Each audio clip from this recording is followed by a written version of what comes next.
Olá amigos do canal, tudo bem? Aqui é Radamés Júnior do canal Vagalume. Você já pensou em montar um projeto cultural e não tem a mínima ideia nem por onde começar? Eu vou lhe dar o caminho das pedras hoje. E ainda assim, de brinde, vou dar um manual para você totalmente gratuito, entendeu? De como você deve fazer isso, ok? Roda a vinheta. Então, meus amigos, é difícil montar um projeto cultural? Não, não é difícil, mas é trabalhoso. Em primeiro lugar, eu quero lhe fazer uma pergunta. Você é do tipo da pessoa que não gosta de ler, não gosta de esforço, está pensando em comprar um curso que de repente não estou assim desabonando nenhum curso que existe na internet, tá? Tanto porque eu não vi quase nenhum deles, tá ok? Eu vou lhe falar do que eu sei e como fiz. Então vamos lá, você está pensando em comprar um curso, pensando que de repente você vai ler meia dúzia de palavras e vai conseguir montar o seu projeto. Negativo. Negativo. Você não vai conseguir, tá? Como eu disse no começo da minha apresentação, tá? Eu vou lhe dar para você um curso completamente gratuito. Eu, na verdade, não vou lhe dar nada, porque sabe o que é isso? É o manual do Sebrae, que está o link aqui embaixo, aqui, qualquer pessoa pode acessar e baixar esse manual. Ele tem quase 200 páginas, tá? Ele vai te dar todo o caminho das pedras, assim, sabe? Tintim por tintim de como você deve fazer. E assim, você vai ter que ler, reler e algumas vezes você vai ter, puxa vida, volta lá e você vai ter que ler de novo. Porque lá sim, vamos supor, tem várias perguntas que elas parecem assim, elas são muito parecidas, mas as respostas são completamente diferentes. Esse é um ponto do manual. Ou seja, ele está aqui embaixo, aqui na descrição do link. Você pode baixar ele, que é totalmente gratuito. Agora eu vou explicar para vocês como montar o projeto. Em primeiro lugar, nós vamos falar do projeto. O seu projeto, primeiro de tudo, eu lhe aconselho você montar um projeto pequeno, tá? Mas por que um projeto pequeno, Radamés? Ele vai te servir de escola para você fazer a captação, para você aprender a fazer, a precificar, fazer orçamento, fazer a sua planilha todinha, montar o roteiro e assim e fazer todo tipo de apara que você precisa para depois pular para um projeto grande. Então assim, ó, dê preferência a montar um projeto pequeno, que a captação seja pequena, para você fazer esse primeiro aprendizado. Esse é o primeiro ponto do negócio do projeto. Primeiro ponto, o seu projeto precisa ser muito claro, muito claro. Você não pode pôr palavras difíceis, nem muitas palavras técnicas, que você tem que fazer pensar o seguinte: quem vai analisar o seu projeto do outro lado é uma outra pessoa, que assim, nem sempre tem intimidade, tá, com termos técnicos, tá, de fotografia, de vídeo, de teatro, do que quer que seja, tá? Mas voltando ao assunto, nós vamos falar de foto e vídeo. Então assim, você procura ser extremamente direto e claro, ok? Porque isso vai lhe gerar perguntas no negócio do projeto, tá? Que você vai ter que responder, tá? Mesmo que as perguntas sejam parecidas, as respostas têm que ser diferentes e objetivas. Esse é um ponto. Outra coisa dentro do projeto, procura não ter erro de português, cara. Erro de português, na maioria das vezes, mata o projeto. Depois que você montou tudo bonitinho, peça para uma outra pessoa fazer uma análise desse projeto, ver se as colocações verbais estão certas, se as vírgulas estão certas, pontuação, espaçamento. Tudo isso é levado em consideração, tá? E um erro de português nisso, que deu, principalmente que deu uma outra interpretação, o seu projeto volta. Entendeu? Então assim, ó, erro de português, seja bem claro, não use palavras que assim dê duplo sentido, tá? É sempre assim, extremamente claro. Dentro do projeto tem uma questão muito grande que eu gostaria de falar com vocês. Uma delas é assim: tente ser o mais imparcial possível que você puder. Por quê?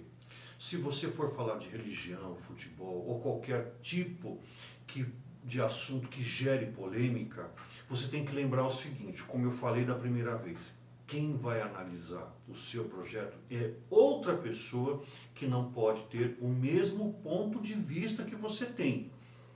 Tá? Você pode pôr assim tudo a perder, de repente, se a pessoa do outro lado tiver uma informação, ou se não tiver um ponto de vista diferente do que você está colocando a respeito de qualquer coisa, futebol, política, religião e tudo mais. Ah, puxa vida, ele vai estar fazendo um documentário de igreja católica, não pôs as evangélicas, não pôs o centro espírita, onde ele está pensando. Então, assim, tente ser o mais imparcial possível, tá? Na sua explanação. Porque assim, você sempre tem que lembrar que é outra pessoa que está vendo o seu projeto e você pode bagunçar toda essa história se a outra pessoa do outro lado tiver um ponto de vista totalmente diferente do seu, ok? E isso pode acontecer. O roteiro é assim, você tem que contar uma história, da onde ela está sendo feita, como é que é. Vamos supor, eu vou dar um exemplo aqui, tá? Vamos falar da ilha de pescadores lá de Paraty. Aí você vai, conta todo no seu roteiro que ele vai ser filmado lá numa ilha lá em Paraty, que você vai filmar uma comunidade, de como eles vivem, vai passar tantos dias e tudo mais, que você não pode deixar essa rica cultura desabar por conta das dificuldades, etc, etc, etc. Você vai contar uma história nesse roteiro, assim, que tenha aonde foi feito, o que se passa lá, e você põe uma alusão a esse tipo de documentário que você está fazendo, do jeito que eu expliquei assim. Puxa vida, não podemos deixar essa rica cultura acabar e etc. Assim, dentro do seu projeto e como lhe cabe isso. Entendeu? Isso é muito importante na parte do roteiro, ou seja, explicar minuciosamente, tá? Do começo ao final, tá? Você tem que explicar assim com todas as vírgulas o que você vai fazer, aonde vai filmar, fotografar e etc. Entenderam? Como eu disse no começo, de você dar preferência a projetos pequenos, outra coisa também que você deve se ater muito grande são as autorizações que você precisa ter. Só para você ter uma ideia, eu estou com um projeto cultural que ele está parado, já assim, pelo menos aí uns 5, 6 meses, desde que começou essa pandemia, esperando uma assinatura. Isso mesmo. Eu mandei e-mail, voltou, não sei o que, de e-mail, estou precisando de um e-mail só que a pessoa chegue e fale, tudo bem. Por quê? Porque eu já tinha ido nesse lugar, já tinha fotografado, já tinha feito várias tomadas de vídeo, gostei demais do resultado e queria reutilizá-los na edição que está pronta, o filme está pronto, eu queria utilizar aquilo, mas eu preciso da autorização do lugar. Então, assim, eu estou no engasgo com essa prefeitura, que eu também não posso falar nada também, gente, porque assim, engasgo não, né? É trâmites burocráticos, legais e tudo que você precisa passar por isso. Então, assim, ó, se você vai fazer o seu projeto cultural, se atente a tudo quanto é tipo de autorização que você vai precisar.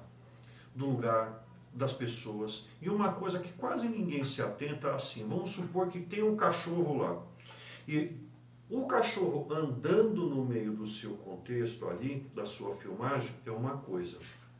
Aí você está com a câmera, gostou do cachorro, deu um foco nele, viu ele pulando, etc. e tudo, tá. Você precisa da autorização do dono. Ah, você viu um carro antigo, maravilhoso, estava todo reluzente, na hora que está passando você acompanhou o carro, deu ênfase nele e tudo, você precisa da autorização do dono. E se ele tiver esse carro estacionado na frente de uma casa gigantesca, bonita e tudo, você precisa da autorização do dono do carro e do dono da casa, porque você deu enfoque a essa situação, entendeu? Então presta muito bem atenção no item autorização, tá? Porque assim, ó, procure fazer tudo isso antes de começar a filmar, antes de começar a fotografar. Porque senão se o cara, você chega, monta o projeto e tudo mais, e se a pessoa vira para você e fala, ah, não, não quero que o meu cachorro apareça, não quero que a minha casa apareça, não quero que o meu carro apareça, não quero que o meu filho apareça, e assim vai. O que você vai fazer? Autorização primeiro. Segundo, essas autorizações sempre tem que ter, né, assim, muito bem escrito para a pessoa do outro lado te dando autorização ficar confortável. O que você vai fazer, como você vai editar, etc, etc, etc, tudo mais. Aí, você conseguindo as autorizações, aí você começa a filmar. É uma dica que eu lhe dou, para você não passar o que eu estou passando. Aí, assim, eu estou acompanhando agora um outro projeto também, que eu só não vou falar porque envolve nomes, etc, etc. O que foi que eu fiz dessa vez? Para me precaver, liguei para todos os donos das companhias que eu estou indo lá filmar e fotografar, para conversar com os funcionários, para ver quem que quer participar dessa história, quem não quer e tudo mais. Tenho já autorização da empresa, a empresa já me facilitou um acesso com as pessoas dentro dela, para de repente ver quem posso filmar na linha de produção, etc, etc. Mas aí já é um negócio mais fácil, não envolvendo prefeitura, subprefeitura, coisas assim que são muito burocráticas. Se você for mexer com prefeitura, estado, qualquer coisa do governo, é um pouco complicado e moroso. Desculpa, eu vou tirar o complicado, é moroso. Você manda um e-mail, o cara responde quando você quer, se ele tem uma dúvida, você responde, isso demora. Então, assim, faça tudo isso antes para não ter uma surpresa depois, tá bom? Agora vamos lá. Você já montou o seu roteiro, agora você precisa fazer uma planilha antes de pôr preço, fazer o orçamento, tá? Por que da planilha? Nessa planilha, gente, você vai ter que fazer o seguinte. Vamos supor que você precise precificar tudo, entendeu? Mas antes disso, dicas que eu lhe dou. Primeiro de tudo, tenha sempre mais de um fornecedor para o que você está fazendo. Ponha pessoas que estão completamente comprometidas. Outra coisa, por mais que essa pessoa esteja comprometida e tudo mais, assim, sempre pode haver qualquer tipo de discórdia e você não contar mais com ela. Então você sempre tem que ter uma segunda opção. Então, assim, tudo que você pensar tem que ter uma segunda opção, você tem que ter mais opções, mais fornecedores e mais lugares para fazer locação, etc., caso isso seja necessário, tá? Agora nós vamos falar do quê? Do orçamento. Agora você tem a sua planilha pronta, igual eu já disse, nós vamos falar do orçamento. Como vai ser? Tudo que você fez na sua planilha de organização, você tem que começar a precificar. Quanto tempo você gastou? Quantas idas e vindas? Quanto tempo você vai gastar de hora de edição, se envolver pessoas, maquiador, cabeleireiro, etc. Gasto com gasolina, gasto com ônibus para produção. Se a sua equipe vai ficar de dia, de noite lá no mesmo lugar, você tem que ver se todo mundo tem como se comunicar, tem que ver como todo mundo se tem para comer e etc. Tudo. Inclusive, até você tem que ter um preço. Agora, assim, nada disso pode ter preços assim superfaturados. Puxa vida, eu vou gastar R$100 de gasolina. Ah, não, eu vou pôr uns 500, porque vai que de repente aí eu vou e vou voltar, eu vou e vou voltar. Não. Quando você for precificar tudo, tá? Ponha um preço dentro da realidade, um pouco salgadinho, na verdade. Vai, se o seu trabalho, você achar que ele vale 100, põe aí uns 130, 150, porque assim, vai precisar, às vezes vai precisar. E outra coisa, procure colocar gastos extraordinários. O que são gastos extraordinários? É exatamente aquilo que você não previu. De repente quebrou um equipamento, voltou, teve que ir lá mandar arrumar. Tudo que foi fora da planilha é um gasto extraordinário. Então, prefira colocar gastos extraordinários, porque eu vou dizer uma coisa para você. Sempre acontece.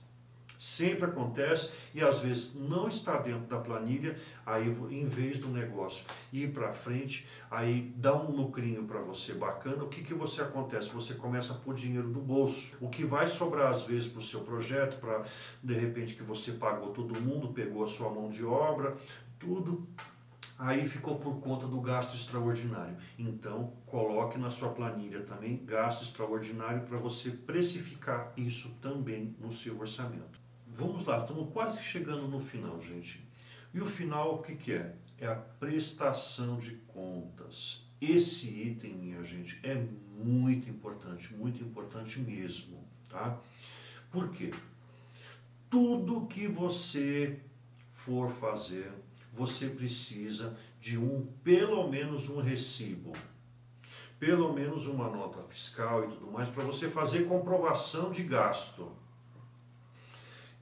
Vamos supor que nesse dia você chegou lá para fotografar e filmar e sua equipe tenha 10 pessoas e você ficou lá o dia inteiro e você encomendou café da manhã, almoço e janta, tudo, e o cara que ia fazer isso não apareceu e você já deixou pago ou fez alguma coisa assim. Puxa vida, improvisar, né? Daí você vê lá, tem um tiozinho lá que ele faz cachorro quente. Então assim, você encosta nele, meu amigo, eu preciso de cachorro quente para aquelas 10 pessoas, depois na hora do café da tarde ou da janta, tudo, tem como o senhor improvisar qual o tipo de lanche? Assim, o cara, opa, claro que tem jeito e sim. Aí você fala para o seguinte com o cara: se eu fizer um recibo, o senhor me assina, porque assim, nesse recibo precisa constar tanto de cachorro quente que ele vendeu, tanto de hambúrguer, tanto de refrigerante, de água, de tudo que foi vendido e tudo mais, o que ele lhe vendeu, quanto lhe cobrou, item por item, quanto é o preço de cada coisa unitária, quanto deu no total para as continhas baterem. Aí você chega com, ó, por favor, seu RG, seu CPF, tudo, seu nome aqui, onde o senhor mora, assim, assado, faz um recibo gigante, ó, ele, ó, assina. Com isso, qualquer outra coisa que você for fazer, conte que de repente esteja lá naqueles gastos extraordinários. Você põe na gasolina do carro, mas de repente você passou numa buraqueira, estourou 4 pneus. Aí você tem que pagar a gasolina para uma outra pessoa fazer esse tipo de trabalho para você. Aí ele leva lá na borracharia. Chega lá na borracharia, o cara não tem nem recibo, o cara nem sabe o nome dele direito. O que você vai fazer? Fulano de tal, assim, assado, me arrumou um pneu, fez o reparo, etc. Recibo. Tudo que você fizer precisa ter comprovação de renda. Porque assim, meu amigo, se você não prestar conta direitinho, dá galho. Às vezes assim, eu tenho um amigo, que eu também não posso falar o nome dele, que é assim, ele montou um projeto social em que ele estava fazendo a respeito de retratos, etc, tudo. Cara, deu um problema numa nota, não sei o que ele foi improvisar com outra coisa, tudo mais, ele quase que o governo pediu dinheiro de volta para ele. Só para você ter ideia. Quase que o projeto foi por água abaixo com o negócio na prestação de conta. Então assim, ó, preste muito bem atenção. Não faça qualquer tipo de arranjo com nota fiscal nem nada, entendeu? É mais fácil às vezes você dar uma salgadinha no seu preço, tá? Gasto extraordinário, do que improvisar com coisas que principalmente não estavam no seu roteiro, no seu orçamento e na sua planilha. Tá bom? Vocês já viram que em alguns vídeos eu sempre começo um pouco pelas dificuldades antes de falar como você faz. Por que eu faço isso? Não é com o intuito de desincentivar ninguém. É que assim, são coisas que eu já passei, já enfrentei, igual no primeiro caso que eu falei para vocês, que eu estou mais assim entre 5 e 6 meses só para o cara me devolver um e-mail. Eu estou com o projeto pronto, parado lá, por quê? Por causa de uma assinatura e um erro que eu cometi, entendeu? De não ter pedido raio de autorização primeiro. Então assim, quando eu falo das dificuldades, eu não quero que você passe pelas mesmas coisas, de como vender foto, fazer parceria e várias outras coisas que de repente eu falo nos meus vídeos. É assim, montar projeto não é difícil. Comece com um pequenininho que você vai ver, você vai entender. Depois que você fizer isso, é só partir para o abraço, meu amigo, tá? Monta projeto atrás de projeto aí e sai aí correndo atrás de patrocínio, tá bom? Que também não é difícil. Minha gente, muito obrigado. Que Deus abençoe todo mundo aí, que todo mundo faça bastante projeto aí, ganhe bastante dinheirinho com isso daí, tá bom? Se você gostou do vídeo, por favor, ponha o seu like lá. Se você não é inscrito, se inscreve e compartilha, porque daí mais pessoas vão ter acesso a esse tipo de informação. Tá bom, meus queridos? Fiquem com Deus e até o próximo vídeo.